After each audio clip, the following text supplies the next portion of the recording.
Hola, ¿cómo están? Muy buenas tardes. Quiero invitarlos a ver un pequeño video mientras esperamos unos minutitos para que se puedan ir sumando todas las personas que nos van a acompañar hoy día en este espacio de conversación que hemos preparado con muchísimo cariño. Corre video. Para mí son importantes las pechugas, muy importantes. Es un examen de una máquina donde te colocan de lado, hay que poner el brazo en cierta posición. Te toman el pecho, lo presionan hacia adentro y luego hacia abajo, arriba y abajo. Eso es todo. Duele mucho, pero no dura nada. Son segundos donde tú contienes la respiración. Es más molesto ir al dentista, esa es la verdad. La mamografía de verdad que nos puede salvar la vida detectando un cáncer de mama precozmente. Es sinónimo de vida. Hazte la mamografía. La prevención siempre es mejor que lamentar una enfermedad. Yo tuve la suerte de detectarla a tiempo. Háganse el examen, no se dejen estar. O en el consultorio tú puedes ir y pedir una orden con la matrona que quieres hacerte una mamografía y ella te entrega la orden. Para mí es vital tener una súper buena salud porque soy una persona que viaja, soy una abuela. Ver a mis hijos crecer, que cumplan sus sueños, estar con ellos. Háganlo, sin miedo.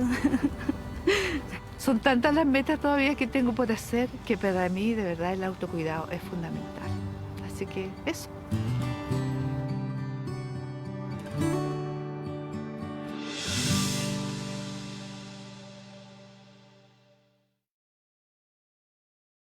Hola, ¿cómo están? Muy buenas tardes para la mayoría de ustedes, pero también quiero dar las buenas noches, no solo para una de nuestras invitadas, sino que también para las distintas personas que nos están acompañando desde fuera de Chile. Estamos muy contentos de poder compartir nuevamente con ustedes este espacio de conversación que hoy vamos a dedicar al cáncer de mama y a la sexualidad. Como muchos de ustedes saben, estamos en pleno mes de concientización de esta enfermedad y el video que acaban de ver es parte de la campaña que está desarrollando Fundación Arturo López Pérez que se llama Aunque cueste, primero nosotras. Soy Eugenia Garagorri, periodista de la Fundación Arturo López Pérez, y durante este espacio de conversación, al igual que en otras ocasiones anteriores, los voy a invitar y voy a compartir junto a ustedes para que podamos aprender un poquito más sobre el cáncer de mama, específicamente abordando el tema de la sexualidad, un tema de gran importancia que muchas veces no tratamos, ya sea por un tema de pudor o porque vamos privilegiando otros temas.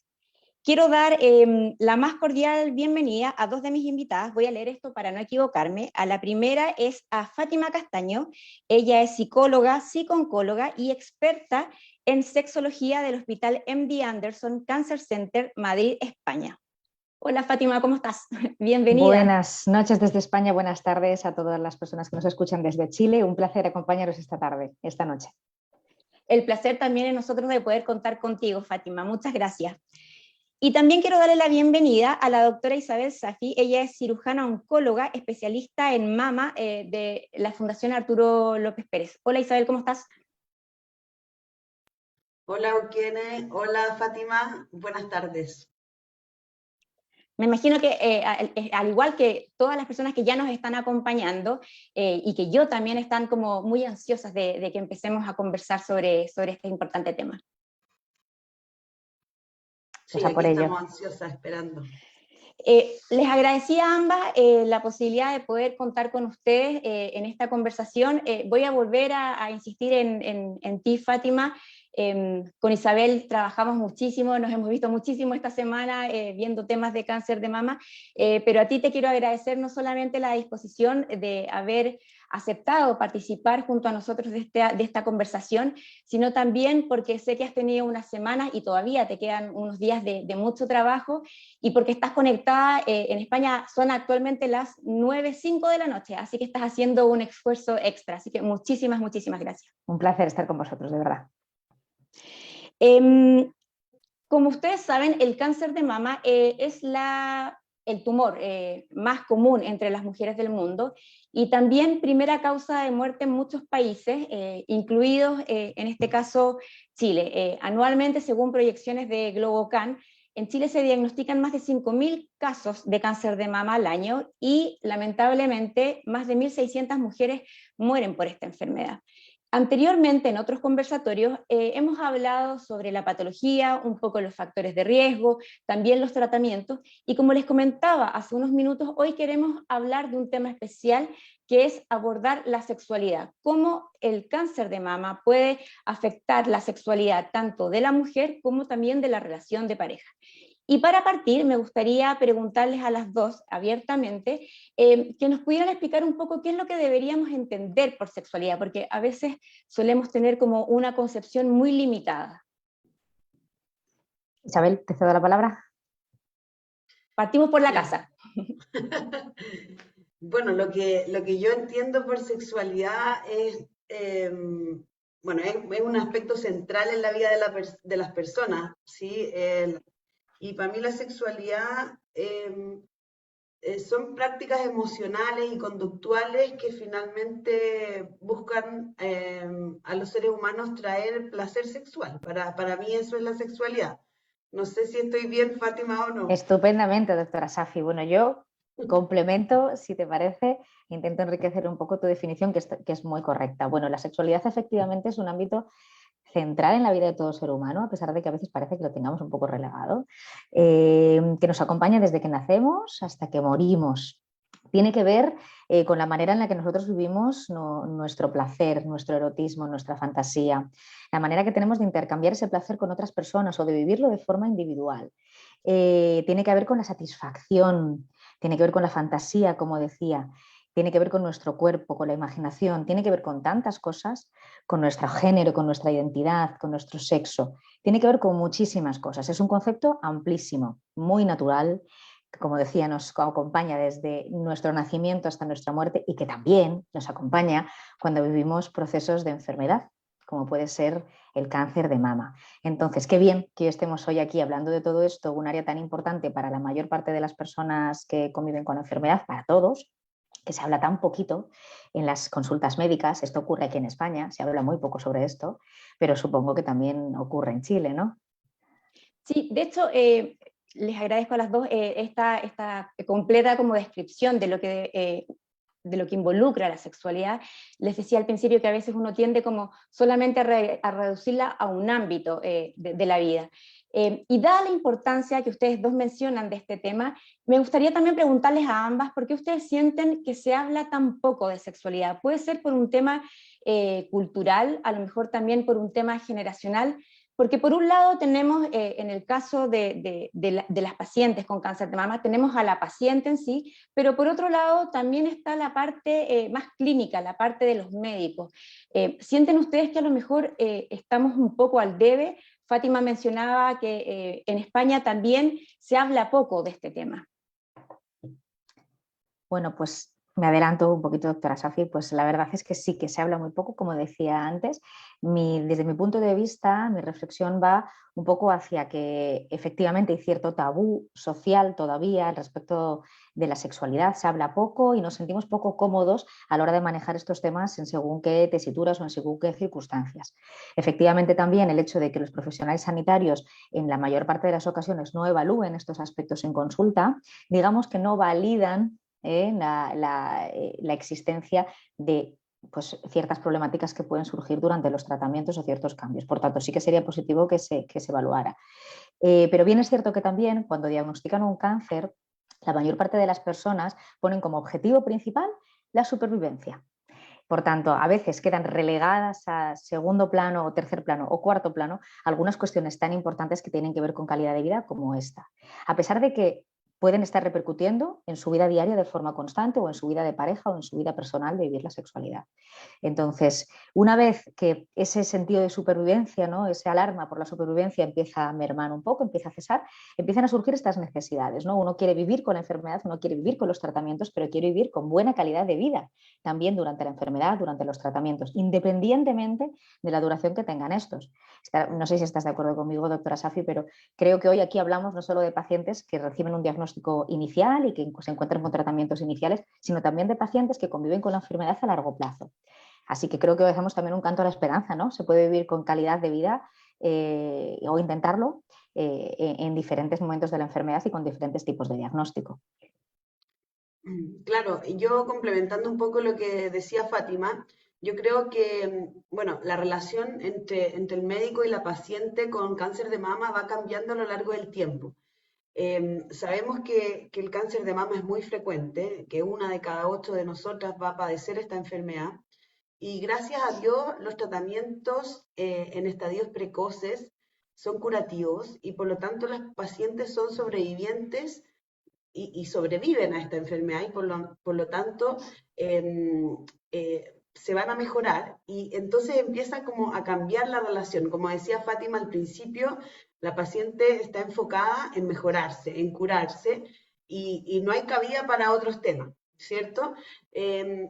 Pero ese proceso habitualmente es el más corto de todos, porque los tratamientos habitualmente más duros, que son la cirugía, la quimioterapia y la radiación, duran 1 año y cuando son curativos, y luego la paciente está mucho tiempo tomando algún tratamiento hormonal o haciendo alguna estrategia para evitar que vuelva. Y ahí empiezan a aparecer estas otras cosas, estos síntomas que empiezan a afectar la calidad de vida de las pacientes y todo su entorno sexual.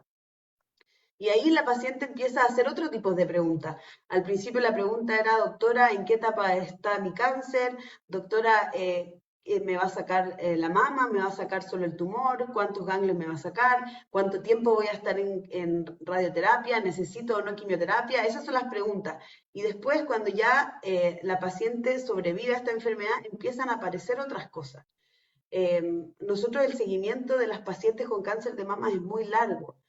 Habitualmente nunca las damos de alta, entonces son pacientes que seguimos a lo largo de mucho tiempo y al menos por 10 años estamos controlándolas, conocemos a sus hijos, a su pareja, a su mamá, o sea, la paciente si vende cosas, nosotros le compramos, sabemos en qué trabaja, o sea, es una relación muy cercana.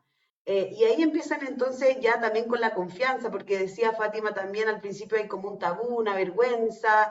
Yo creo que también las mujeres están más abiertas a hablar estos temas con mujeres, con doctoras, con psicólogas o con terapeutas que sean de su mismo sexo. Creo que se sienten como menos como avergonzadas y de repente más abiertas. Nosotros los médicos, muchos también a veces no queremos entrar en este tema porque no sabemos cómo salir. Entonces también de repente, y la paciente a veces tampoco quiere entrar en ese tema porque tampoco quiere meterse ahí, es un tema que como que todos sabemos que existe, pero como que todos le hacemos el quite, ¿cierto? Y de repente hay una paciente que se atreve y lo enfrenta y lo pregunta, y ahí es cuando vienen todos estos desafíos. Bueno, lo que sí que está claro es que trabajamos un poco hacia la normalización también, ¿no? Que hay que normalizar y el hecho de que se plantee en consulta es una buena excusa para que los pacientes también entiendan que es una cuestión importante, ¿verdad? Claro. Así es. Voy a hacer una pequeña interrupción, les voy a interrumpir a ustedes un segundo porque quiero aprovechar de agradecer también a las más de 520 personas que nos están acompañando en esta conversación solo a través de la plataforma de Zoom. Pero también quiero agradecer a las personas que nos están acompañando a través de la plataforma de MOL, como también de Soy Chile, que se incorporó en este conversatorio y es muy importante porque nos da la posibilidad de llegar a regiones. Como conversábamos con Fátima poquito antes de establecer ya directamente esta conversación, Chile es un país muy largo y a veces se dificulta un poco el tema de poder llegar con este tipo de información o de espacios de educación hacia las distintas regiones. Y hoy día, gracias al apoyo de Soy Chile y Soy Chile TV, estamos llegando a los distintos puntos de nuestro país. Así que también agradecerles a ellos, a nuestros pacientes que siempre nos acompañan, a sus familiares, a todas las personas, a nuestros socios donantes que mes a mes nos aportan y nos permiten poder desarrollar los programas sociales de la Fundación para las personas más socioeconómicamente vulnerables, a nuestros amigos que forman parte de la comunidad FALP en Uruguay, en Bolivia, en Perú y en Ecuador, y a todas las personas en el fondo que hoy nos abrieron los espacios de su casa para poder entrar a conversar de este tema. Ahora sí vuelvo con ustedes, chiquillas. Le voy a decir chiquillas porque son las dos muy jovencitas. El cáncer de mama, sin duda, un poco lo mencionaban ambas, impacta a la mujer y también a la familia en distintas dimensiones. Ustedes hablaban que en un principio a lo mejor no se conversaba mucho del tema de la sexualidad porque está este impacto del shock, cuando la mujer recibe y la familia recibe el diagnóstico y la mujer se concentra 100% en lo que es su tratamiento y sobrevivir. ¿Cuáles dirían ustedes que son los principales impactos en las distintas dimensiones de la mujer del cáncer de mama? Hay una parte a lo mejor más física con los tratamientos, me refiero a impacto de sexualidad, pero también hay un impacto muy fuerte en la parte más emocional. Sí, si quieres yo puedo hablar un poco más de la parte más física quizás y Fátima habla un poco más del impacto emocional.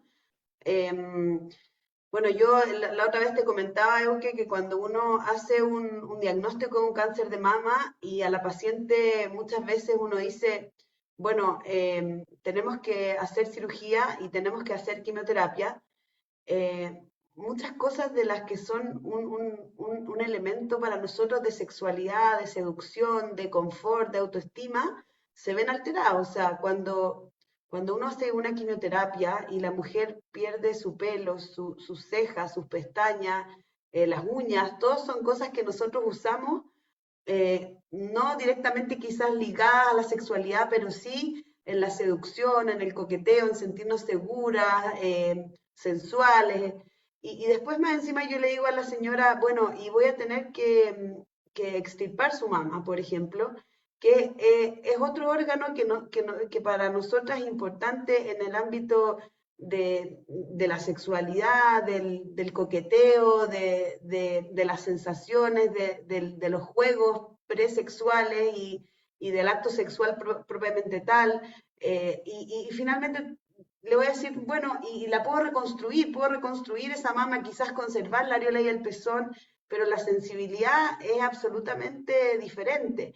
Entonces, con este impacto inicial de la noticia, que va a hablar Fátima un poco más la parte emocional, viene también un impacto en todo lo que es la autoimagen y cómo nosotros usamos estos elementos corporales tanto como para sentirnos seguras de nosotras mismas, como para la seducción y también para el acto sexual propiamente tal. Entonces, viene este primer shock inicial, impacto, en que yo les he hablado de las cosas físicas, pero que son tan tangibles que todos se la pueden imaginar. Pues efectivamente, como dice la doctora Safi, el impacto físico es notable, es evidente. El impacto que suele vivir las pacientes de cáncer de mama no solo afecta a la vida, al aspecto físico, sino también al área emocional, al área social, al área espiritual. Bueno, casi todas las esferas del ser humano pueden llegar a verse afectadas por la vivencia de un cáncer. Efectivamente, si nos centramos justo en el ámbito de la sexualidad, que es lo que nos trae hoy, la sexualidad es un ámbito muy sensible, esto es algo que yo suelo comentar siempre con mis pacientes, muy sensible, se puede ver afectado por muchísimos aspectos. Cuestiones que tienen que ver con el estado de ánimo, con cómo nos encontramos y con cuáles son nuestras emociones.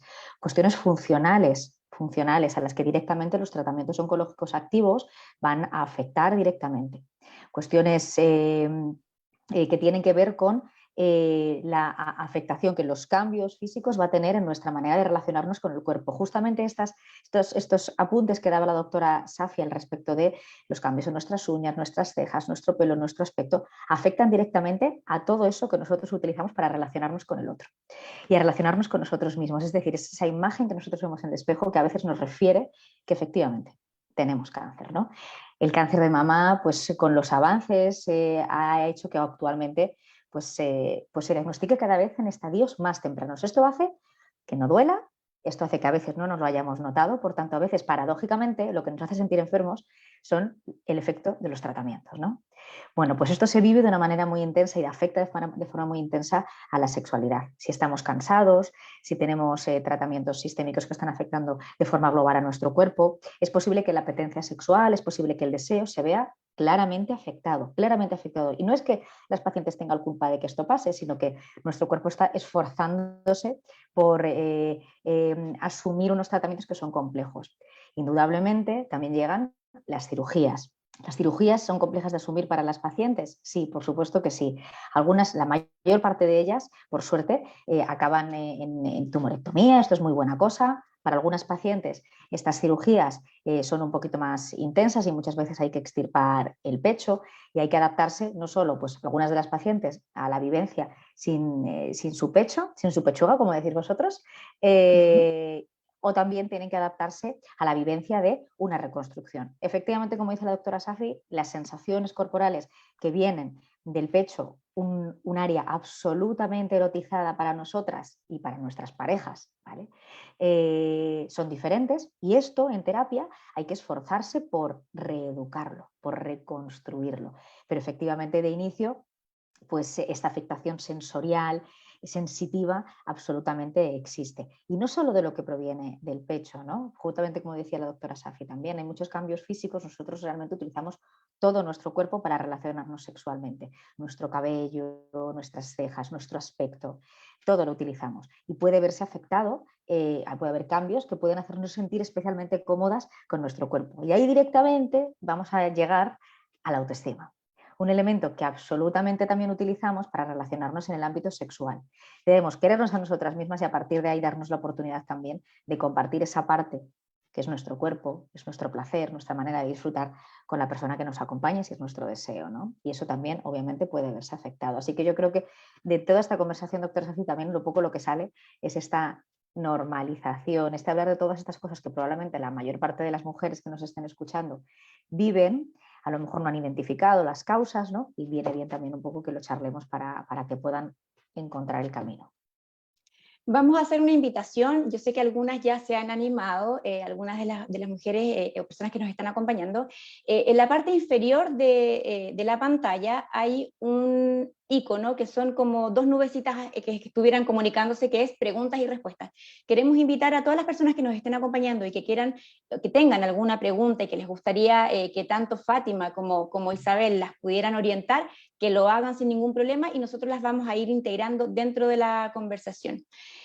Ustedes hablaban el tema, por ejemplo, de este impacto en la parte física, por ejemplo, las mujeres que de repente tienen que enfrentar por una quimioterapia la caída del pelo, las mujeres que por una cirugía a lo mejor pierden un pedazo de su mama o directamente tienen que perder la mama completa. Muchas de las mujeres a veces no saben cómo enfrentar este cambio y muchas veces, sobre todo si están en relaciones de pareja, se sienten responsables como con una especie de culpabilidad, como que no van a poder cumplir a la relación de pareja. ¿Qué les podemos decir a estas mujeres cuando inician este proceso? En el fondo que a ellas también les pueda entregar la herramienta para que vayan enfrentando un proceso que puede ser corto cuando el diagnóstico es precoz, pero a lo mejor más largo cuando el diagnóstico no es tan a tiempo, para que lo puedan enfrentar de mejor manera. Me adelanto, doctora Safi, si me das la oportunidad. Qué buenísima pregunta, Euke. La verdad es que esto de cumplir ocurre, por lo que veo, en todos los países. La sexualidad es un elemento que hemos indicado en la primera pregunta que nos hacía, es un elemento absolutamente personal que nos acompaña a nosotras durante toda nuestra vida. Está muy bien que queramos compartirla, pero no se puede convertir en un trabajo, no se puede convertir en un peaje, no se puede convertir en una condición que nosotros impongamos en nuestra relación de pareja.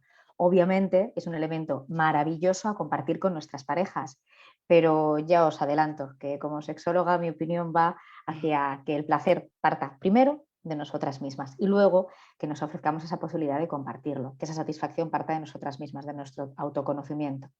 A partir de ahí, hay veces que justo ese inicio, esa parte que tú indicabas en el inicio de tu pregunta es justamente el problema, ¿no? Que entendemos que esto es algo que tenemos que entregar a nuestras parejas porque es lo que debemos hacer por estar en pareja. Y la realidad es que no es así. La realidad es que es algo a disfrutar, a compartir y a permitir que siga vivo y creciendo a lo largo de toda nuestra vida. Esta es una época muy particular, muy difícil, soy perfectamente consciente, pero ¿por qué no? El construir una sexualidad adaptada a las circunstancias en las que nos encontramos y permitir que nuestras parejas se incorporen a esa necesidad de adaptación de la sexualidad.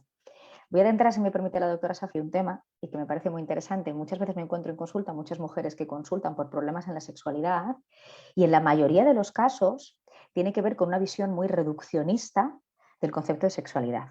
Os adelanto una palabra que aquí en España utilizamos mucho en sexología, es el coitocentrismo. Y esto viene a ser que entendemos que la sexualidad solo es un tipo de práctica sexual.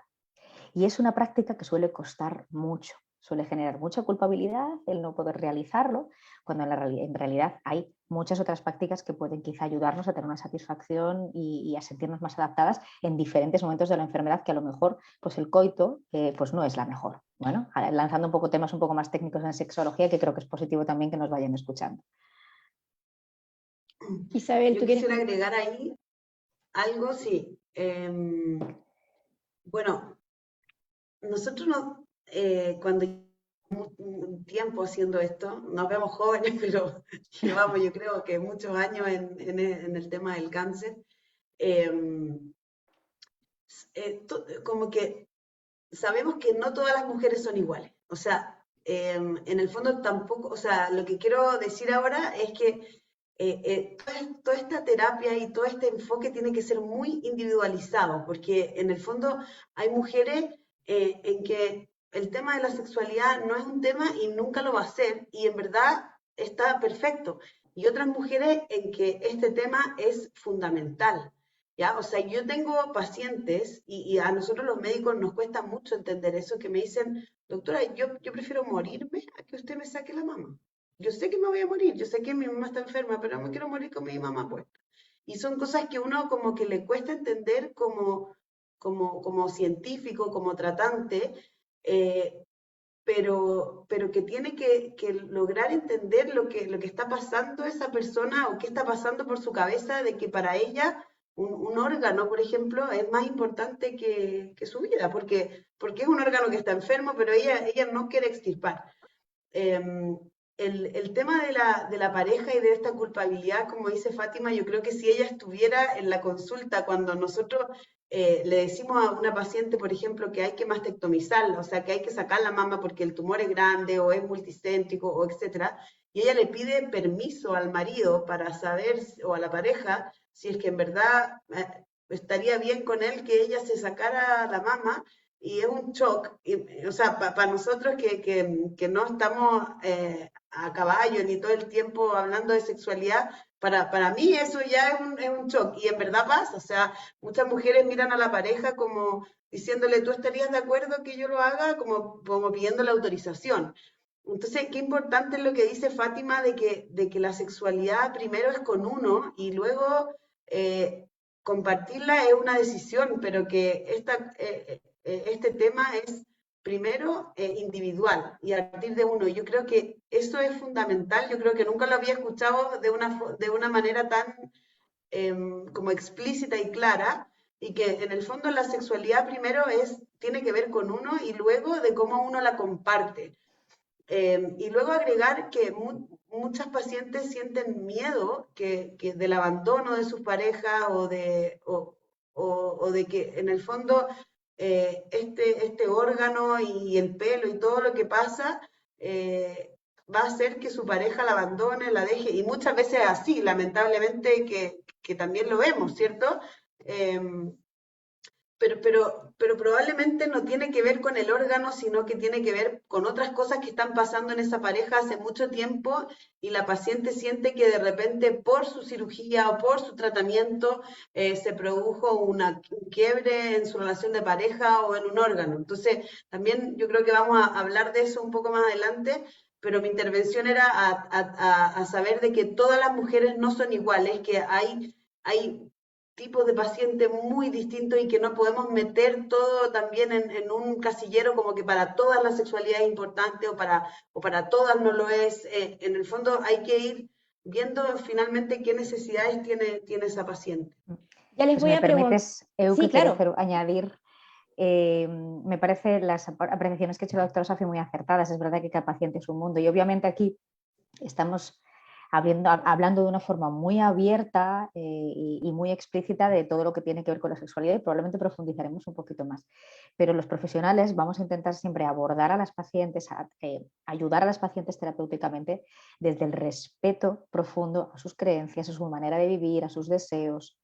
Las pacientes no tienen la culpa de tener cáncer no tienen la culpa de que las opciones terapéuticas impliquen la extirpación de la mama, del pecho.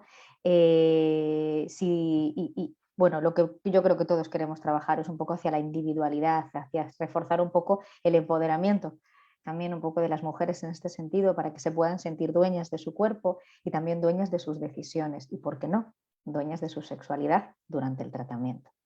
Sí, claro. De hecho, quería solamente para ir cerrando temas y entendiendo que yo también les entienda. Lo primero que entonces podríamos destacar es lo que me encantó escuchar y que lo reforcemos, que en el fondo la mujer tiene que entender la sexualidad como una condición que parte en ella, que es de ella y que en el fondo depende de ella. Ella en el fondo, cuando está en una relación de pareja, tiene esta opción de querer compartir su sexualidad con otra persona y disfrutar.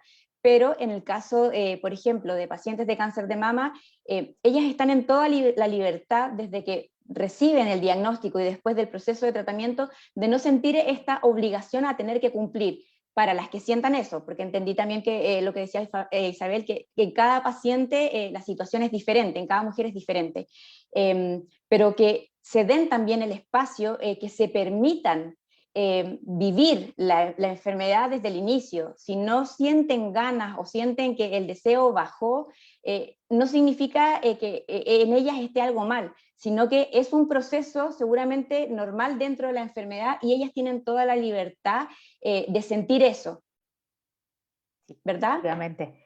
Y además yo quisiera añadir que claramente, como decíamos antes, la sexualidad se puede ver afectada por muchos aspectos que tienen que ver con la enfermedad o con el contexto social en el que se vive la enfermedad, incluso con la repercusión que tiene esto a nivel de pareja, también puede verse afectado por esto, pero que nosotros lo que queremos plantear aquí es que las disfunciones sexuales que pueden darse durante el proceso oncológico son claramente rehabilitables. Y yo creo que es una palabra que debemos poner encima de la mesa y en valor, porque para lo que vamos a trabajar es para rehabilitar esa falta de deseo, esas dificultades o esas molestias que pueden surgir en las relaciones sexuales o esa falta de lubricación. Para eso también estamos los profesionales, para poder dar un poco de herramientas en ese sentido, para identificar cuáles son las problemáticas y poder rehabilitarlas.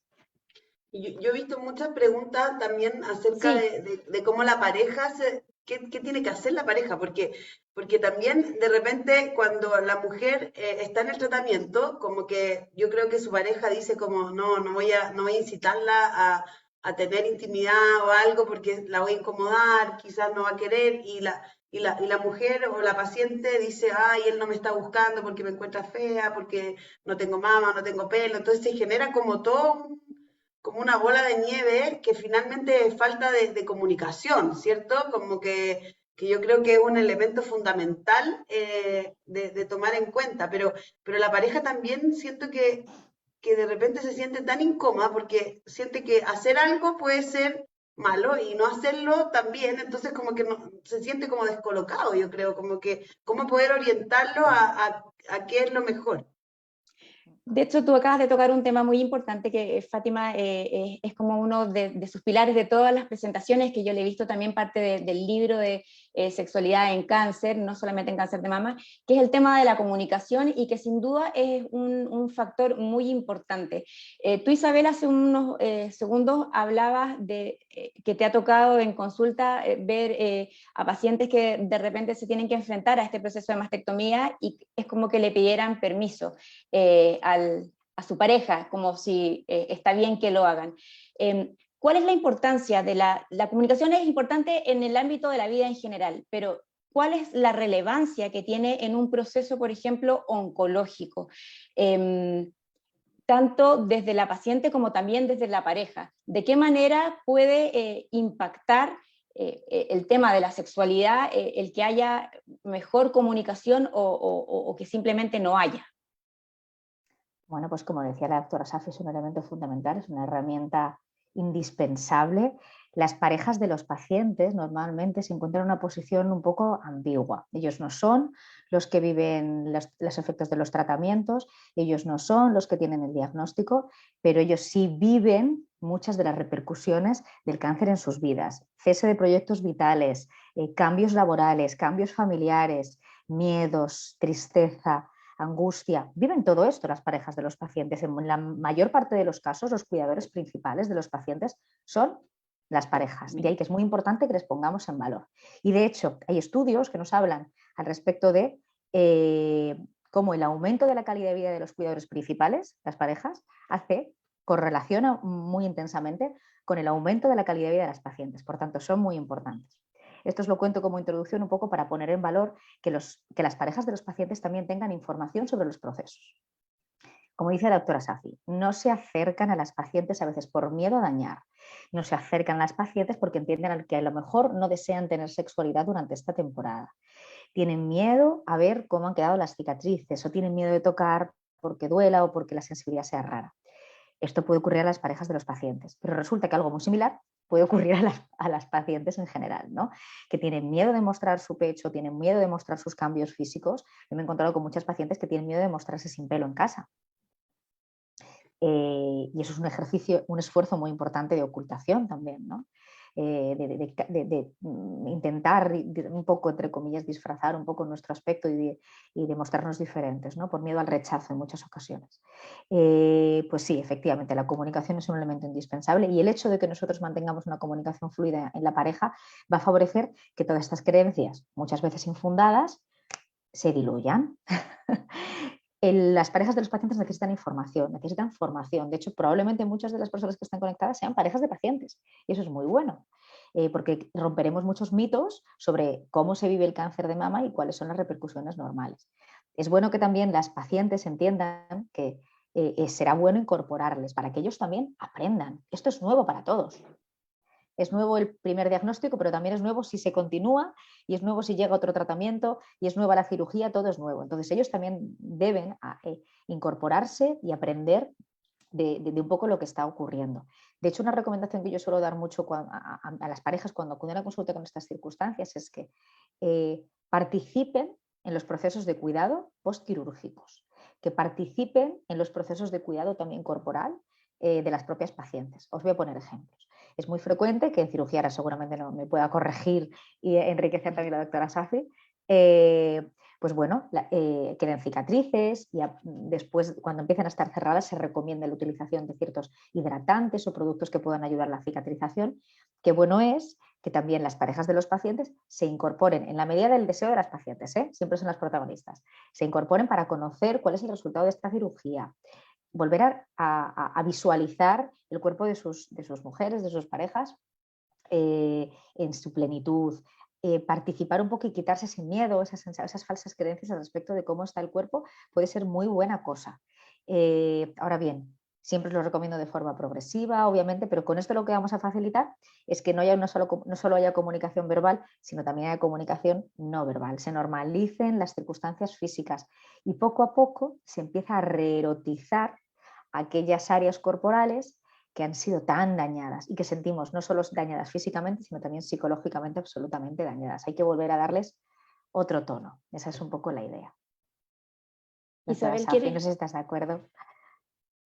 Estoy de acuerdo, no se me había ocurrido eso de las hidratantes y todo, que, bueno, yo, en general las parejas que hacen eso son porque son enfermeras, enfermeros o tienen algo relacionado con la salud que se sienten como más, no sé, capacitados para hacer una curación o para hacer un masaje, qué sé yo, pero yo creo que cualquiera en verdad está capacitado, así que voy a introducirlo. Creo que es una muy buena herramienta la que nos ha dado Fátima, bueno, siempre y cuando la paciente esté abierta a eso.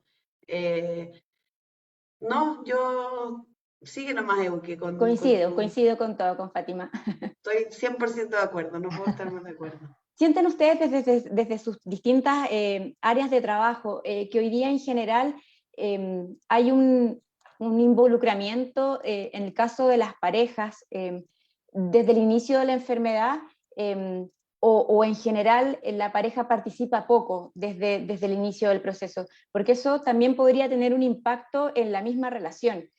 Tal vez si se involucraran desde el inicio y conocieran todo lo que es el proceso, a lo mejor el impacto en la relación podría ser no tan grande como alguien que se mantiene más desde afuera. Yo puedo contestar un poco eso al principio. Yo siento que, por ejemplo, con la pandemia, que las pacientes entraban solas a la consulta y todo era como muy solo porque no podían estar acompañándolas durante el proceso de la cirugía. La verdad es que eso trajo un deterioro muy importante en la relación, yo creo, del paciente con su familia y de nosotros también con el paciente, porque nosotros estamos acostumbrados en general en cáncer a lidiar con los familiares y con el grupo de apoyo de los pacientes que son muy importantes para poder rehabilitarlo y caminar con ellos a lo largo de toda esta recuperación. La verdad es que yo siento que sí, pero también una vez más depende de la paciente o del paciente. Hay veces que ellas prefieren entrar solas a la consulta y hay parejas que son un aporte y otras veces la pareja no es un aporte, no sé cómo decirlo, un desaporte. Pero muchas veces la pareja es una pareja como apoyadora, que no es, como, no es siempre como que, por ejemplo, yo les voy a decir, a veces yo le digo a la paciente, bueno, tiene un tumorcito, hay que sacar la mama y luego hay que hacer radioterapia, porque siempre que no sacamos la mama tenemos que irradiar, ¿cierto? Pero doctora, sáquele la mama, dice ahí entre medio, sáquele la mama, como si la mama fuera de la pareja, ¿me entiende? Y yo como, no, no es necesario y además es una decisión que tiene que tomar ella. Entonces, muchas veces uno ve que la paciente está muy poco empoderada de esta situación, que hay alguien que toma las decisiones por ella y a veces en esa dinámica uno prefiere estar más con el paciente que con su familiar. Porque uno ve como que la paciente no puede expresar como con tranquilidad lo que realmente quiere o siente, ¿verdad? Pero por suerte, la mayoría de las veces la pareja sí es un apoyo y es un puntal y es alguien que está remando para el mismo lado que uno y finalmente en su rol de acompañante y no de protagonista de esta relación o como se llame.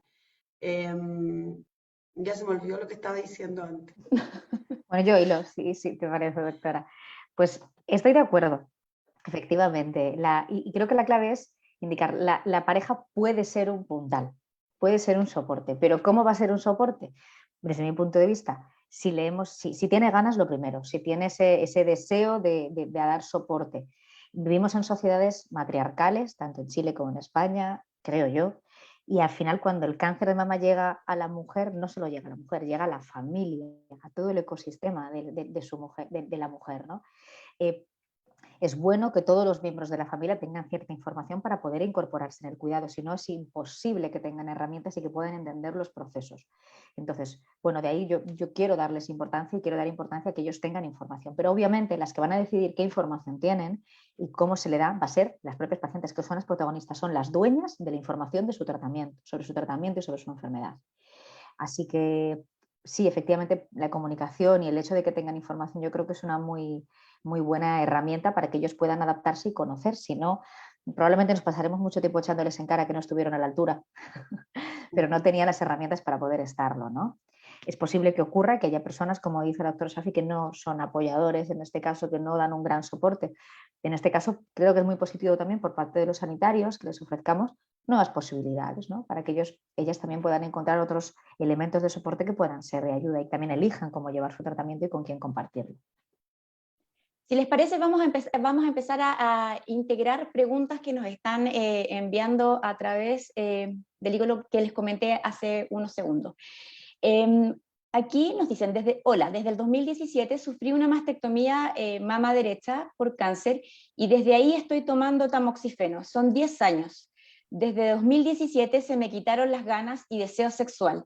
Mi marido es súper apañador, pero desde agosto del 2020 ya no hemos tenido sexo, hay cero ganas ni deseo. ¿Qué puedo hacer si hay algún remedio? ¿Cómo la podemos ayudar? Bueno, a nivel de protección física. Sí, yo quizás puedo partir un poco.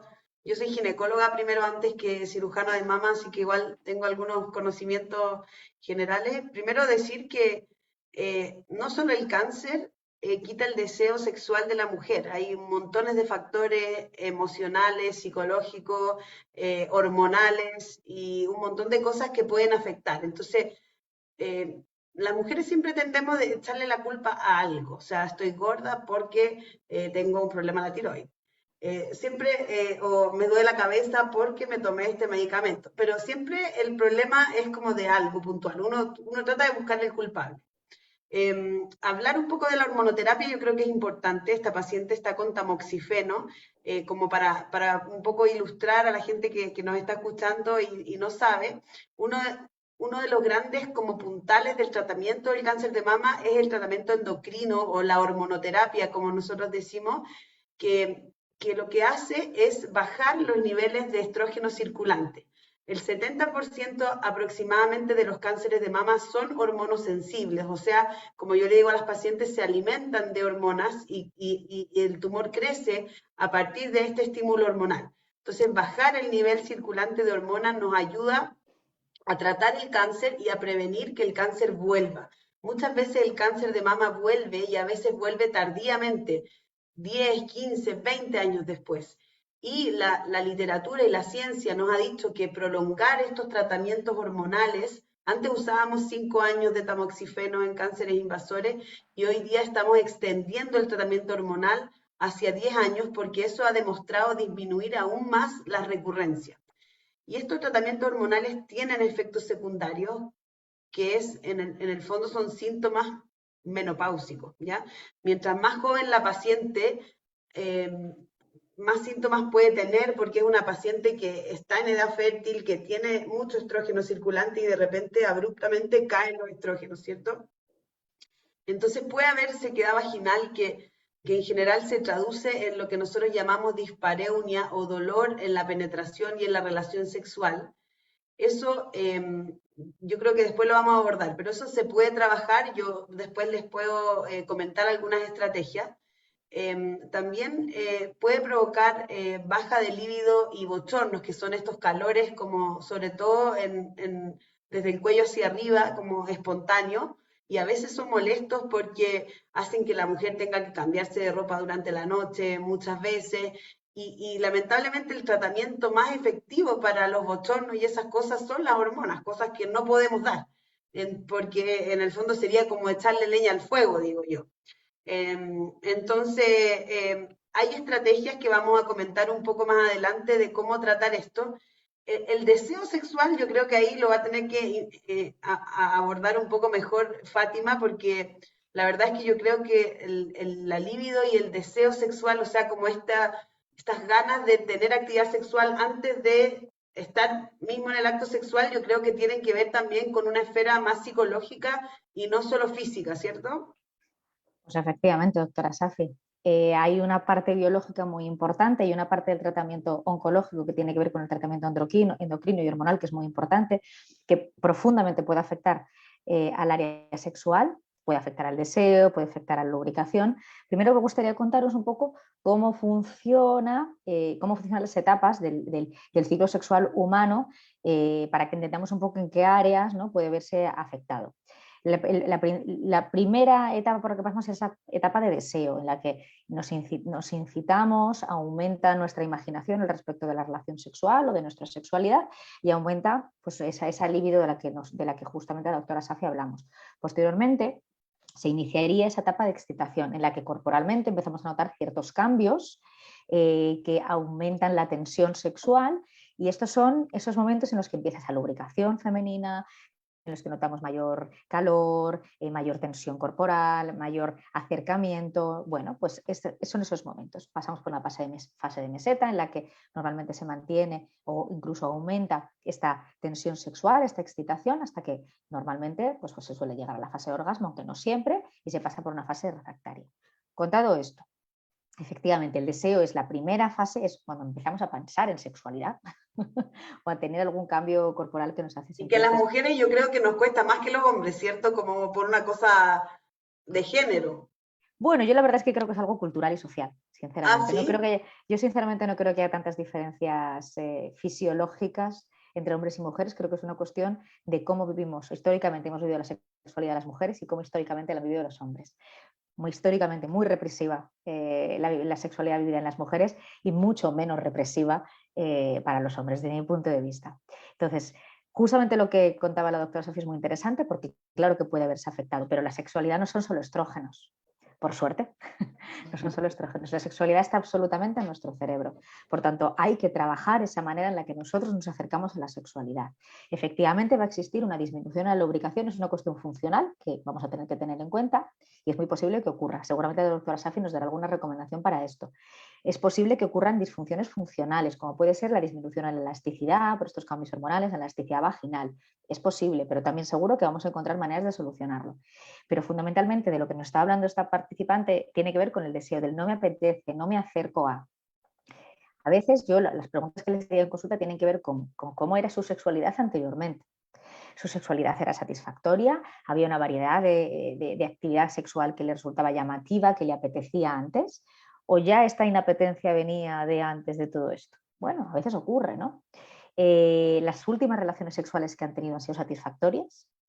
Ocurre muy a menudo que las primeras relaciones que se tienen, me encuentro muchas parejas que me dicen, yo es que quiero tener las mismas relaciones sexuales o la misma actividad sexual que tenía antes del diagnóstico. Exactamente igual. Digo, bueno, la etapa de la vida es diferente, así que es muy natural que se necesiten adaptaciones también en este área, ¿no? No significa que vaya a ser menos satisfactoria, pero a lo mejor será bueno no empezar la casa por el tejado, ¿no? Y volver a reconstruir ese deseo y esas ganas de que tu cuerpo te devuelva cosas buenas. Eso es algo que suelo compartir mucho con las pacientes en consulta. Durante la enfermedad el cuerpo parece que te devuelve cosas malas, ¿no? Tratamiento, malestar, cansancio, a veces dolores, a veces ingresos hospitalarios, cirugías, cambia mi cuerpo, a veces me engordo, a veces me adelgazo. Hay muchos cambios. Seguro que las personas que nos asisten pueden contar un poco sus experiencias personales. Y de repente lo que pretendemos decirle a nuestro cuerpo es, ahora toca devolvernos cosas buenas. Pues eso hay que reconstruirlo, hay que reeducarnos sensorialmente. Y ahí también está el deseo. El deseo es erotismo, el deseo es fantasía. Decía una profesora mía, ¿cómo pretendemos tener ganas de tener sexo si no pensamos en sexo? ¿Cómo pretendemos activar nuestra sexualidad si no pensamos en sexualidad? Si no pensamos en aquello que nos gusta, si no erotizamos aquellos elementos que pueden favorecer un poco el aumentar la sensibilidad de nuestros sentidos. Tenemos que empezar la casa por los cimientos, no por el tejado. Entonces, ¿qué tocaría? Yo qué les recomendaría para esta persona que refiere que tiene una gran falta de deseo, que es súper frecuente, pues que toca reactivar su sexualidad y vuelvo a empezar primero con nosotras mismas y volver a reactivar nuestros sentidos, nuestro olfato, nuestro gusto, nuestro tacto, nuestros sentidos que tienen mucho que ver con sexualidad. Empezar a darnos cosas que nos gustan, a volver a algo que nosotros en sexología llamamos reeducar un poco nuestra sensualidad. Volver a reconstruir esas sensaciones perdidas, sensaciones placenteras que nos devuelva el cuerpo, ¿no? Pues con el tacto, volver a mirarnos en el espejo de forma liviana, queriéndonos, buscando maneras de sentirnos bien, de aumentar nuestra autoestima, de sentirnos guapas, para luego ya poder compartir todo esto con los demás. Pero ese deseo empieza por ahí, por el deseo hacia nosotras mismas, para luego poder compartirlo y vivirlo con otro. Lo dicho, hay que pensar en sexo para poder tener sexo. Y quizá sea un muy buen momento para empezar a investigar qué es lo que nos gusta en este preciso momento de nuestras vidas. Porque a lo mejor no es lo que nos gustaba antes o ya no nos sirve. Y es un buen momento para seguir creciendo personalmente y, por qué no, sexualmente, ¿no? Y creo que la mejor manera de conocer lo que nos gusta a nosotras mismas es investigarnos nosotras mismas. Me encuentro con muchas mujeres que tienen reticencias en cuanto a esto. Esto ya es algo muy personal, pero va a ser mucho más difícil que los otros vengan a descubrir lo que nos gusta y a aumentar ese deseo y esa sensación de placer con las sensaciones corporales a que lo hagamos nosotras mismas y luego podamos comunicárselo en nuestra relación de pareja satisfactoria y esta comunicación maravillosa que vamos a mantener a partir de ahora, ¿no? Así que os animo a ese autodescubrimiento, ¿no? Personal. El cáncer te puede ofrecer una oportunidad también como para renovar la relación de pareja, porque pensando lo que tú dices, esto de redescubrir la sexualidad, de que a lo mejor lo que me gustaba antes ahora no me gusta, de volver a ver, de como de reencantarme, de investigar partiendo por mí. En el caso de una pareja, me imagino que también, porque también hay un redescubrir juntos y a lo mejor también se puede generar una comunicación muy diferente. Van a haber a lo mejor códigos, momentos que se van a crear que a lo mejor antes nunca pensaron que los iban a involucrar o que los iban incluso a unir más como pareja. ¿Eso puede ser así? Pues sí, profundamente sí. ¿Por qué no? Una crisis puede suponer una oportunidad. Sí, el hecho de que esta circunstancia haya llegado a sus vidas no tiene por qué significar un desastre, sino puede significar un redescubrir mutuamente el camino que quieren continuar a nivel de pareja, ¿por qué no? A nivel personal y por qué no a nivel de su vivencia de sexualidad. Es posible que a lo mejor en otros momentos de sus vidas no se habían planteado, siempre llevan una misma tónica, una monotonía sexual, quizá que es muy frecuente en parejas que llevan mucho tiempo, pues quizá este momento de la vida les haga descubrir otras sensaciones nuevas, otras maneras de relacionarse, otras maneras de comunicarse, que puedan ser un poco más satisfactorias, porque si algo que yo creo que comentamos tanto la doctora Safi como yo es esa buena opción que es abrir un poco las miras a una sexualidad un poco más abierta, ¿no? No tan restringida, que ayude a ambos a disfrutar de un momento, ¿por qué no? Aunque sea difícil, que puedan permitirse también momentos de intimidad que sean satisfactorios. Yo quería hacer una pregunta, igual aprovechando, Euke, ¿y qué pasa con Fátima, con las pacientes que no tienen pareja? O sea, que en el fondo nosotros lamentablemente vemos hartas pacientes jóvenes que no han formado familia, no tienen una pareja estable y en el momento, o también mujeres mayores, pero que en el momento del diagnóstico no están en pareja y después sienten que yo creo que ir como a buscar una pareja o sentirse como abiertos para que alguien los busque a ellos es como raro. Entonces como que no saben de repente cómo hacer eso. De buscar una pareja luego de haber tenido un Sí. cáncer y haber sobrevivido a esta enfermedad o estar en el proceso de los tratamientos. ¿Qué le recomiendas? Porque parece, ¿verdad, Safi, que estas personas pueden sentir incluso que tienen algo mal, ¿no? Que ya no son tan Claro, deseables o para otras personas. Bueno, pues creo que estas recomendaciones iniciales que estamos dando las dos valen fundamentalmente para ellas, para todas, ¿no? Pero de lo que estamos hablando es de primero, la sexualidad va contigo. Hay que restaurar la autoestima, hay que volver a quererse. La realidad es que no tienen nada malo y que su sexualidad es absolutamente rehabilitable, compartible, tengan o no pareja. Ellas lo van a decidir con quién, cuándo, cómo lo hacen. Sí, efectivamente parece que tienen como un hándicap añadido, ¿no? Que es ese mostrarse ante una persona que no te conoce, que no conocía tu cuerpo antes, que no ha conocido tu proceso, pero la realidad es que no es imposible y que creo que poco a poco caminamos hacia una normalización social. Justamente Euke estaba hablando del volumen de diagnósticos tan elevado que hay, entonces la realidad es que no es raro tener un cáncer de mama. ¿no? Y el avance en los tratamientos, porque esta enfermedad se está cronificando. O sea, antes Sí. cáncer era sinónimo de muerte, ¿cierto? Uno tiene eso metido acá porque hace, no sé, yo cuando empecé a tratar cánceres de mama, por ejemplo, HER2 positivo, sobreexpresado, antes del trastuzumab, por ejemplo, la verdad es que estas pacientes se morían. Y hoy en día tienen sobrevidas larguísimas. Entonces, para nosotros, como que históricamente hemos asociado el cáncer con muerte, pero yo creo que poco a poco, por la alta prevalencia y por la alta tasa de curación, el cáncer se va a empezar a no asociar con la palabra muerte, sino como una enfermedad crónica, como una hipertensión, como una diabetes, como alguna neuropatía o algo así. Sí, efectivamente.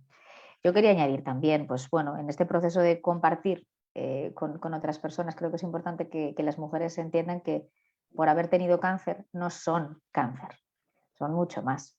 Por tanto, a la hora de conocer a otras personas, avanzar un poco en ese proceso de aceptación, en ese proceso de integración del cáncer, de la enfermedad como un proceso, sí, como un proceso muy importante, pero como un elemento más en sus vidas, y que su carta de presentación, por favor, no sea esta, que se presenten con muchas otras cosas que ellas tengan, pero sí, ¿por qué no?, que incorporen esto que han vivido como un elemento más, que incluso las haga sentir más fortalecidas, porque estoy segura que muchas de las personas que nos escuchan son capaces de identificar esos elementos de aprendizaje que son capaces de llevarse del proceso que están viviendo, ¿no? Eso también se lo llevan a su relación de pareja. Podemos entender que sienten que por haber tenido cáncer tienen una merma. Desde mi punto de vista, lo que yo vivo con mis pacientes es todo lo contrario. Son personas que pueden sentirse más fortalecidas, más empoderadas, con mayor capacidad para entregar y para entregarse, pero todo eso hay que trabajarlo y no es imposible. Así que creo sinceramente que la clave para que este retorno a la vida social, este retorno a las nuevas relaciones, ¿no?, después del cáncer sea satisfactorio, es colocar nuestra autoestima en el lugar en el que debemos durante o tras el cáncer. Dentro de las preguntas que nos llegan, hay dos. ¿Cómo enfrentar el miedo de la pareja? Que ya como hablamos un poquito al inicio, pero a lo mejor ahora poder profundizar un poquito más. ¿Y qué se puede? Porque me imagino que la falta de deseo sexual puede presentarse durante el tratamiento. Por ejemplo, Isabel hablaba en términos de tratamiento, lo que pasa con la hormonoterapia, pero también la falta de deseo cuando una paciente ya está en remisión, cuando ya superó el cáncer. ¿Qué herramientas la pueden apoyar como para poder volver a retomar? ¿Va un poco de lo que ya mencionaba Fátima o a lo mejor se puede trabajar otra área más? Bueno, me centro en la primera pregunta, si te parece, en trabajar el miedo en la pareja. Pues el miedo en la pareja se va a trabajar del mismo modo que trabajamos el miedo en los pacientes. Lo primero en consulta, no sé exactamente si se refiere al miedo en relación a la sexualidad o al miedo de forma general, pero algo que planteamos anteriormente, que tiene que ver con una información verídica, real, actualizada de la situación de su pareja al respecto de la sexualidad, puede ayudar a perder estos miedos, estas falsas creencias al respecto del acercamiento sexual, ¿vale? Que tengan menos miedo a hacer daño a sus parejas o que tengan menos miedo a quizá no sentir ese deseo que sentían antes, porque es posible que también las parejas sientan miedo a reflejar ese rechazo. Cuando uno normaliza los procesos oncológicos, cuando uno normaliza las repercusiones corporales que tienen, la posibilidad de que el deseo se mantenga y la sexualidad se mantenga es existente, o sea que eso no hay problema. Habrá que identificar los miedos que tengan las parejas y a partir de ahí ir abordándolos, si son racionales, si son irracionales. La información yo creo que es una muy buena herramienta. Y a partir de ahí la búsqueda de apoyos. ¿Qué soporte necesita la pareja? Tiene miedos al respecto de la evolución de la enfermedad, habrá que informar sobre si realmente es viable que esto suceda y que también trabajen en equipo en la consecución de resultados, ¿no? Que las parejas sigan siendo equipo y que se comuniquen, que comuniquen estos miedos. La sobreprotección es un elemento muy, muy frecuente en las parejas. Yo no le cuento a mi pareja lo que siento para que mi pareja no se sienta mal, mi pareja no me cuenta exactamente lo que siente para que yo no me sienta mal. Y al final estamos cada uno, Boston y otro en California, intentando trabajar en equipo y no tenemos ni idea de lo que siente el otro. Así que otra vez la comunicación vuelve a ser un elemento de ayuda para que busquen elementos en común. Con respecto a la falta de deseo en la etapa de remisión, justamente creo que la doctora Safi podrá complementarme estupendamente. Bueno, hay muchas pacientes que están en etapa de remisión que continúan con tratamientos de mantenimiento, que justamente la doctora Safi seguro que podrá extenderlo muchísimo. Puede ocurrir, por supuesto que puede ocurrir. De hecho, es muy frecuente que ocurra porque es cuando nos empezamos a dar cuenta. Durante el tratamiento casi obviamos todo lo que tiene que ver con el área sexual, aunque puede darse y es muy satisfactorio y de hecho muy beneficioso que se dé sexualidad durante el tratamiento activo. Me refiero a tratamiento quimioterápico, inmunoterápico o radioterápico. Puede darse una vida sexual satisfactoria, ¿por qué no? Pero sí que ocurre que normalmente las pacientes suelen empezar a despertar o a darse cuenta de que quizás sea bueno retomar este área de mi vida después de los tratamientos activos, ¿no? Entonces es muy frecuente que acudan a terapia en estos momentos y se den cuenta de estas dificultades. Entonces, la falta de deseo en consulta se suele trabajar pues volviendo al erotismo, volviendo a la fantasía, volviendo a devolviendo un poquito la sexualidad aquí, a nuestra sensorialidad, como os decía antes. Entonces intentaremos despertar elementos, herramientas que sean de utilidad para ellas y que sean amigables para ellas, para despertar un poco esa vivencia mental sexual. Como os decía, hay que pensar en sexo para tener deseo de tener sexo, hay que pensar en sexo satisfactorio para desear tener ese sexo satisfactorio. Si nuestras relaciones no han sido satisfactorias en el pasado, igual nuestra apetencia no es la mayor. ¿vale? Y eso muchas veces, ¿cómo se continúa ese trabajo? Pues con nosotras mismas, como os decía antes, con ese redescubrimiento, con esa sensorialidad, con ese tocarnos, con ese sentirnos y con ese volver a restaurar las sensaciones corporales de esas zonas erógenas que están tan dañadas en nuestro cerebro.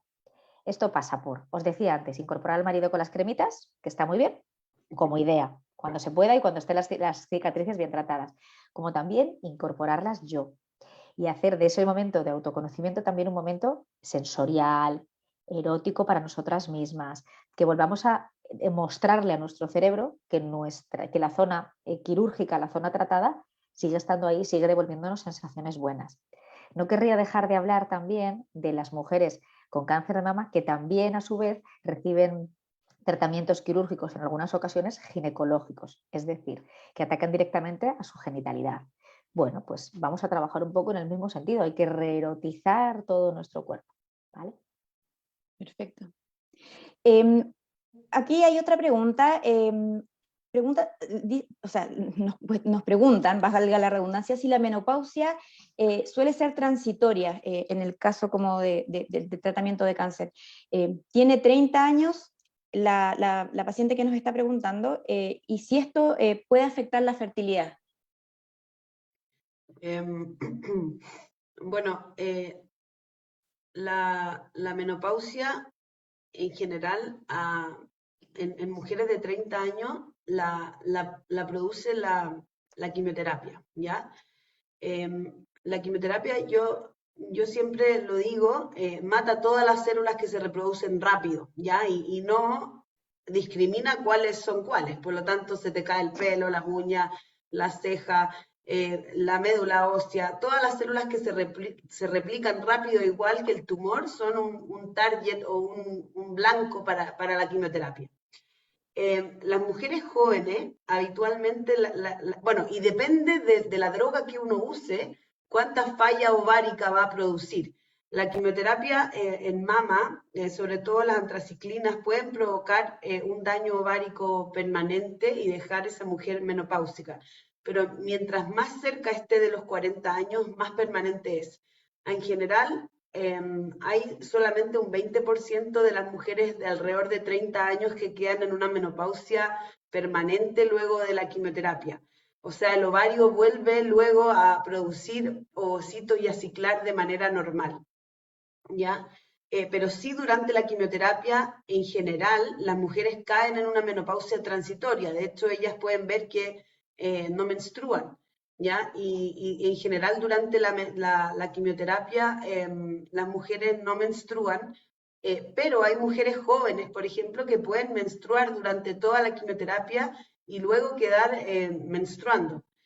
Cuando el cáncer de mama además es hormonosensible, nosotros queremos bloquear esas hormonas y a veces las mujeres jóvenes, además de tamoxifeno o de algún inhibidor de la aromatasa, dejamos un medicamento para bloquear la función ovárica y hacer que no se produzcan estrógenos. Este es un medicamento habitualmente inyectable que se usa mensual, como la triptorelina o la oserelina que se usa mensual o trimestral, ¿cierto? Y la mujer con eso también va a dejar de menstruar.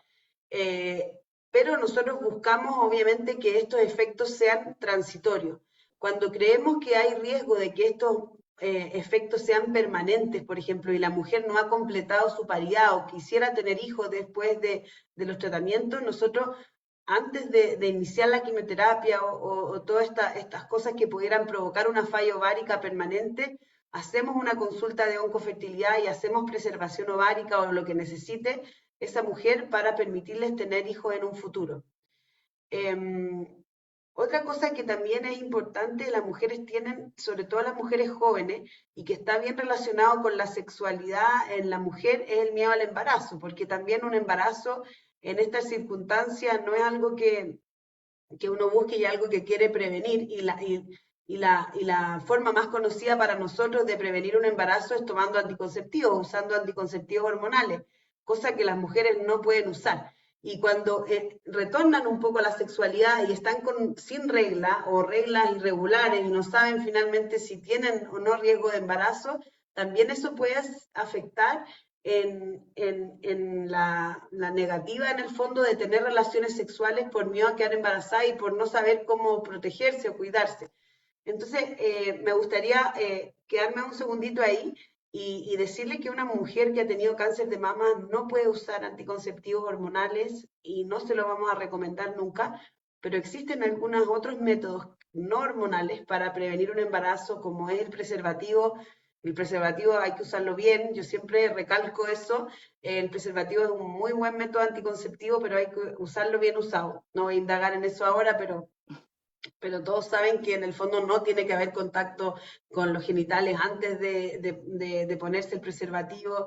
De ahí uno no se puede quedar regaloneando ahí mucho rato porque si no se sale y finalmente quedan todos estos desastres. Uno puede usar la T de cobre, que es un anticonceptivo bastante antiguo y que no libera anticonceptivos como por ejemplo los dispositivos como el Mirena, Cailina y otras cosas que sí tienen hormona.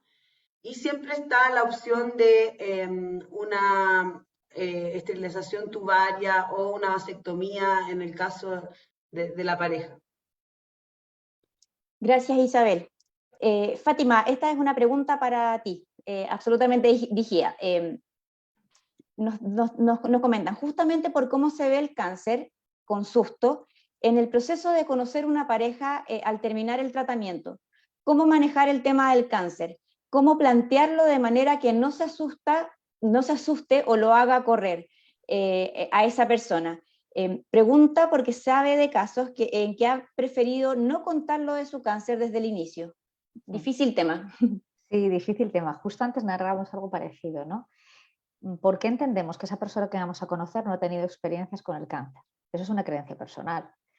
Como os decía antes, creo que la mayor parte de las personas que nos escuchan han tenido cáncer, no son cáncer, por tanto yo no creo que tenga que ser una carta de presentación. Ellas deciden cómo se presentan a personas nuevas a las que conocen y cuáles son los valores o los elementos fundamentales que quieren poner encima de la mesa. Sí que creo que la experiencia de cáncer es una experiencia enorme, muy importante para la mayoría de las personas y que quizás sí sea bueno que compartan o que si se sienten cómodas compartiendo sus experiencias o sus aprendizajes en este sentido. Realmente yo no considero que sea una merma personal, así que creo que el trabajo hay que hacerlo previo, ¿no? Empezar a no entender la vivencia del cáncer como una merma, como algo que te hace ser menos mujer o menos válida o menos deseable y quizá como todo lo contrario, ¿no?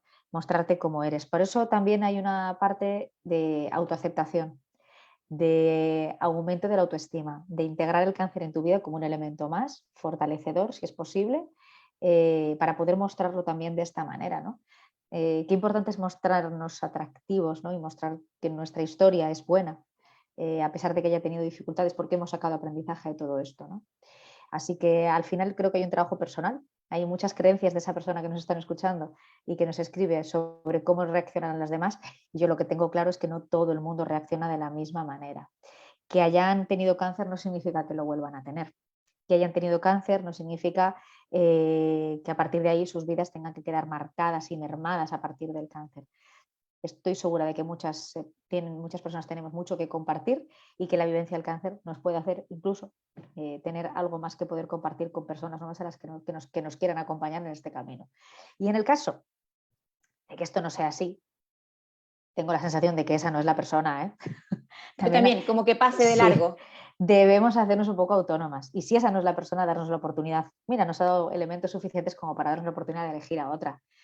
Vamos a empoderarnos un poco las mujeres y darnos la oportunidad también de seleccionar a las personas que nos acompañan, ¿no?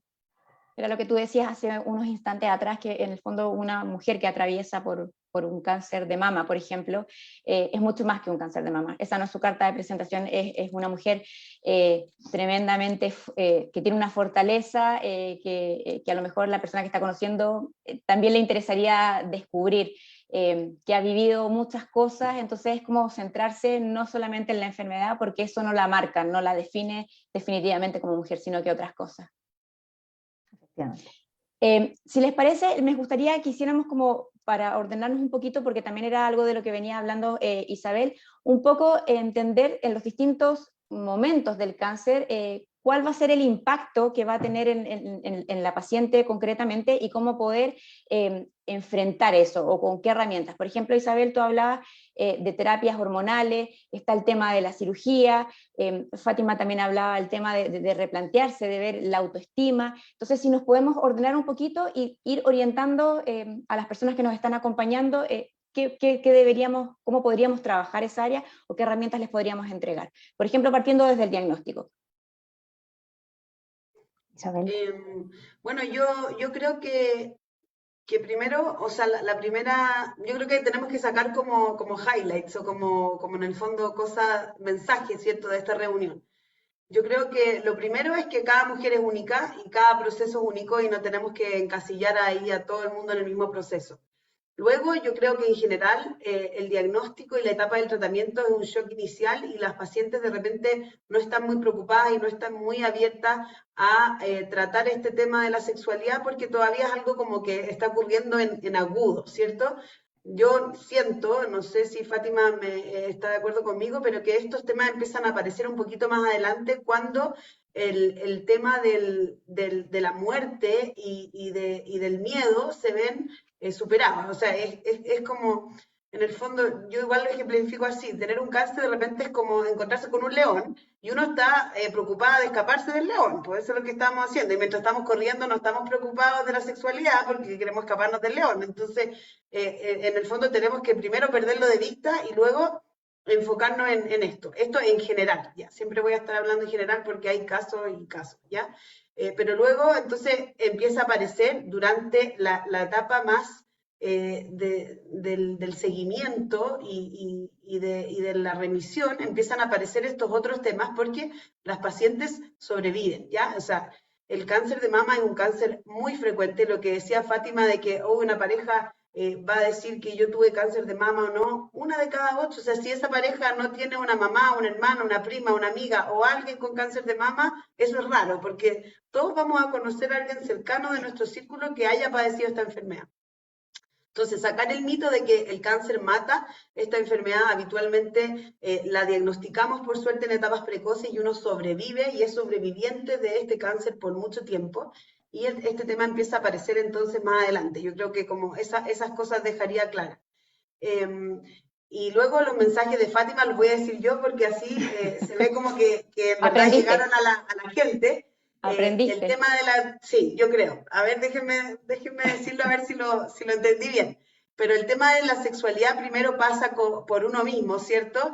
Es uno mismo quien debe estar dispuesto a compartir su sexualidad con alguien y entonces la sexualidad se trata primero de uno, de redescubrirse uno, de saber qué es lo que quiere uno y luego intentar compartirlo con un otro, si es que uno está de acuerdo o no. Y ahí viene la parte de la pareja, que yo creo que Fátima puede seguir ahí adelante. Fenomenal, muy buen resumen, doctora Safi. Bueno, muy buen resumen. Pues efectivamente, la pareja forma parte del proceso indudablemente, va a necesitar información, va a querer información y va a beneficiarse de ella, siempre y cuando la paciente esté de acuerdo con eso, compartir información. Puede ser un gran soporte, pero debemos asesorarle y formarle para que así lo sea. De hecho, va a actuar incluso a veces como coterapeuta. Un mensaje importante será pues, esa importancia de la comunicación en pareja para lograr resultados comunes, para seguir trabajando en equipo, no solo en sexualidad, en todo aquello que tiene que ver con la enfermedad, porque la enfermedad no solo atañe a las personas que la viven, a las pacientes, sino atañe a todo su entorno. Entonces será bueno que también sensibilicen, normalicen este proceso para poder convivir con ello. La calidad de vida es un elemento importantísimo. Cuando es importante sobrevivir, sí, pero no sobrevivir de cualquier manera.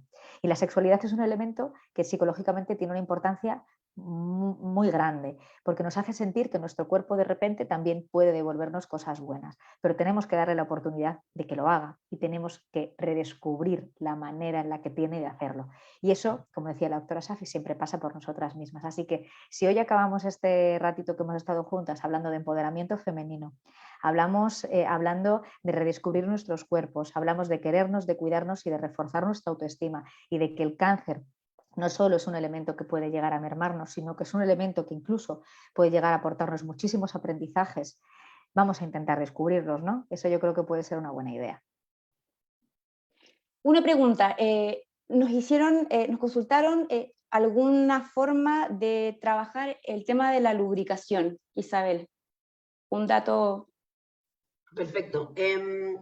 Bueno, producto de la menopausia se genera una atrofia de todo el aparato urogenital, ¿ya? La vagina, la uretra, los labios mayores, menores, toda la parte perianal está cubierta de una mucosa que necesita lubricación, ¿ya? Y esa lubricación empieza a decaer a medida que los estrógenos empiezan a decaer también. Y se genera naturalmente una sequedad de toda esa zona. Hay mujeres que tienen, por ejemplo, aumento de las infecciones urinarias y síntomas urogenitales crónicos por esta atrofia, ¿ya?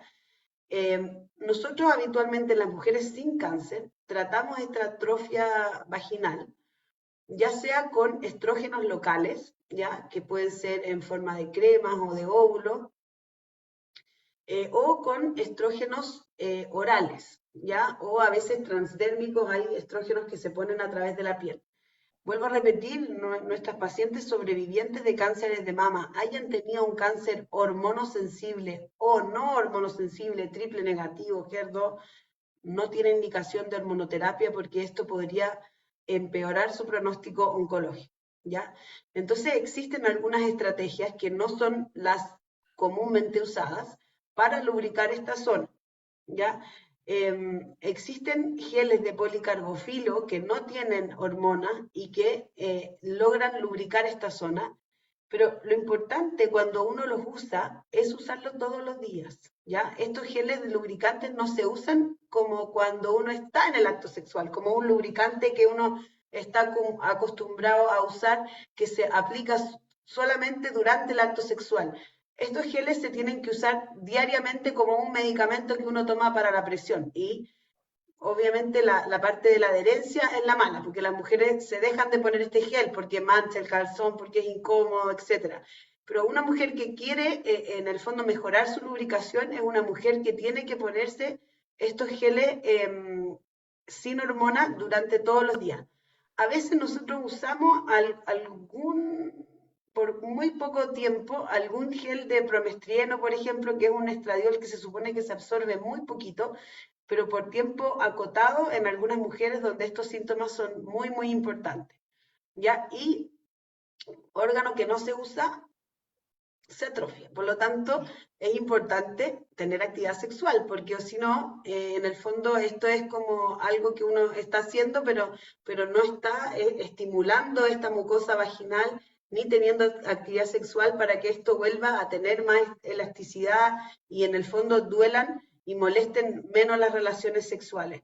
Hay también terapias con láser que se han, ¿cómo se llama? Se han estudiado y que en algunas mujeres andan muy bien, pero de nuevo el láser sin gel, sin esta lubricación, estos geles lubricantes, no sirve. Entonces, insisto en que cuando uno los use, tiene que ser constante, ¿ya? Y los tiene que aplicar todos los días porque si no se pierde el efecto. Sí. Simplemente añadir una pequeña herramienta que quizá pueda ser de ayuda. Bueno, en el caso de que exista dispareunia, en el caso de que exista un vaginismo asociado con la dispareunia, vaginismo tiene que ver con las dificultades de relajar la zona vaginal para tener relaciones sexuales coitales, quiero especificarlo porque claro, hay muchos otro tipo de relaciones. Entonces, en este caso, si esto se da, una manera que solemos recomendar y que suele hacerse en conjunto con los ginecólogos es la utilización de lo que llamamos dilatadores vaginales, ¿vale? Estos elementos nos ayudan a mantener un poco la elasticidad, a perderle un poco esa sensación de miedo a la introducción, para la introducción de ese dilatador por la vagina y favorecer un poco que esa musculatura vuelva un poco a su lugar, que esos tejidos vuelvan un poco a su lugar. Del mismo modo, cuando existe dolor, en España existen profesionales de la fisioterapia muy especificados, muy especializados en suelo pélvico. Nosotros solemos también recomendar el tratamiento fisioterápico en este sentido. Bueno, no sé si en Chile está muy extendido. Imagino que sí, pero no sabía si estaba extendido, entonces puede ser también una buena recomendación el buscar a profesionales de suelo pélvico que puedan ayudar a la identificación de estas dificultades, ¿no? y manejarlas de forma rehabilitadora.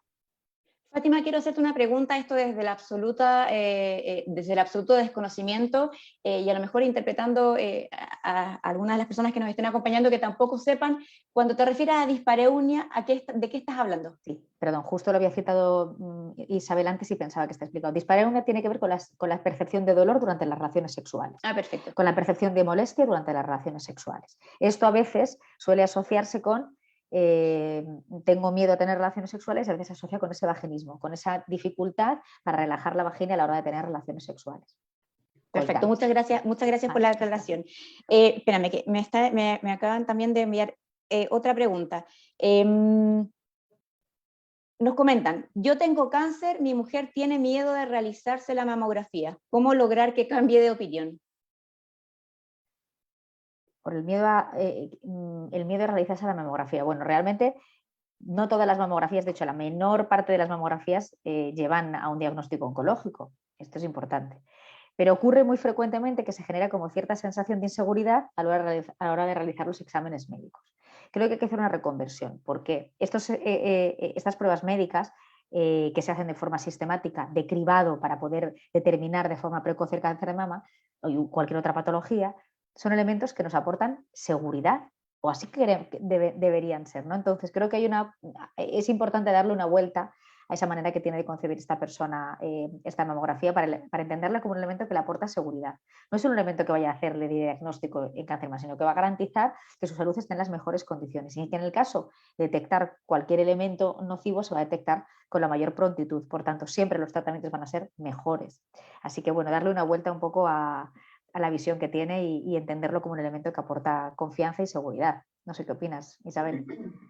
Sí, yo estoy de acuerdo contigo, Fátima. Ahora, entiendo que esta mujer ya tenía cáncer, ¿cierto? Y ahora le da miedo. Lo que entiendo es que su pareja, por la forma en que llega su pareja o alguien de su familia tiene cáncer y ella tiene miedo a realizarse la mamografía, tal vez es porque teme que le encuentren algo también a ella.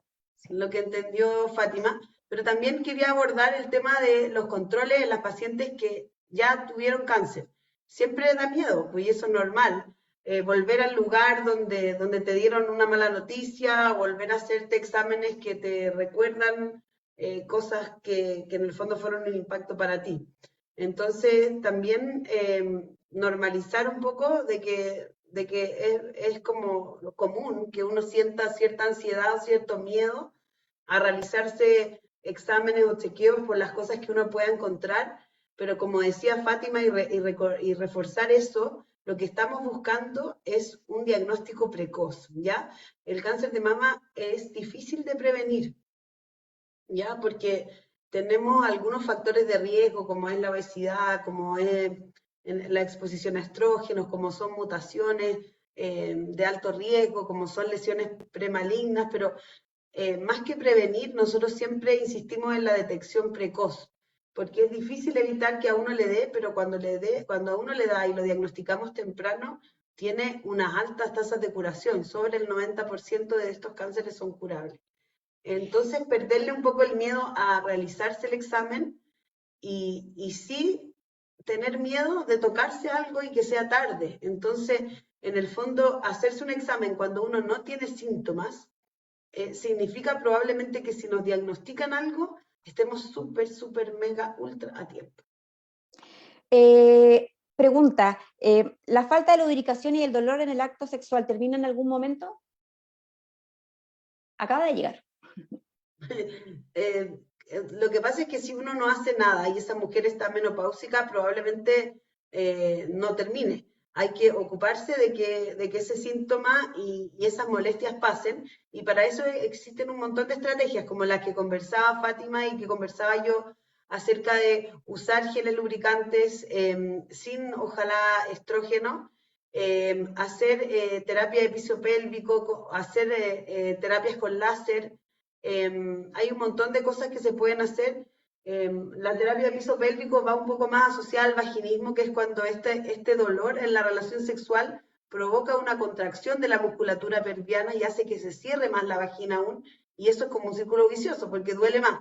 Entonces, una cosa es tratar la lubricación y la dispareunia, que es el dolor en la relación sexual con lubricación, y el otro es tratar fundamentalmente el vaginismo con ejercicios de piso pélvico y con elementos que pueden ayudar a la distensión de las paredes vaginales.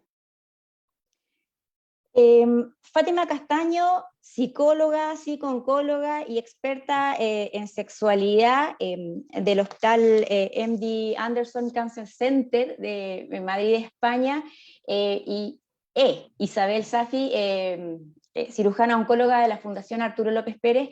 Quiero agradecerles infinitamente este espacio. Creo que fue una muy bonita instancia para partir, animarnos de hablar de estos temas. Me encantaría poder volver a repetirla, ojalá no en un tiempo tan extenso. Y me gustaría pedirles que entregaran un mensaje ya en el cierre de esta conversación a cada una. Bueno, pues me voy a volver a reiterar uno de los mensajes creo que más han salido durante esta charla, y es que nuestra sexualidad es nuestra. Nosotros decimos cuándo, cómo y con quién la compartimos. Eso es muy positivo, y que encontrar elementos que nos ayuden a abrir nuestra mirada a una sexualidad más satisfactoria, más abierta, más centrada en la satisfacción para poder entregar y compartir con los demás. Así que mi mensaje desde luego es este, durante la enfermedad y después de ella. Isabel. Y mi mensaje es la comunicación, ya sea con el equipo tratante, de que estas cosas están pasando y que uno está teniendo estos síntomas y estos problemas, y también con la pareja, para que no se sienta excluida o de repente incómoda, sino que yo creo que todo o muchos de estos problemas y estos temas se pueden solucionar con una buena comunicación, ya sea con el equipo tratante como con la pareja y el entorno del paciente en su casa. Muchísimas gracias a ambas nuevamente por habernos acompañado. Fátima, te vamos a dejar descansar porque ya es muy tarde en Madrid. Mañana tienes un día muy intenso. Sí. A todas las personas que nos acompañaron, agradecerles nuevamente el que nos hayan abierto este espacio en sus hogares para conversar de estos temas, para plantearlos en las discusiones futuras, y también invitarlos a todos a que pregunten, a las pacientes, cuando tengan dudas, pregunten. No hay mejor, en el fondo, problema cuando uno no busca las respuestas. Los especialistas siempre, en la medida de sus conocimientos, van a estar disponibles para poder atenderlos, y si no, les van a recomendar o los van a poder derivar hacia dónde dirigir sus consultas. Que tengan un muy lindo término de semana, a seguirse cuidando, y esperamos verlos en un próximo conversatorio que les iremos comentando a través de nuestras redes sociales. Gracias, chiquillas, muchas gracias por todo. Gracias. A todos, que estén muy bien. Un placer. Para mí son importantes las pechugas, muy importante. Es un examen de una máquina donde te colocan de lado, hay que poner el brazo en cierta posición.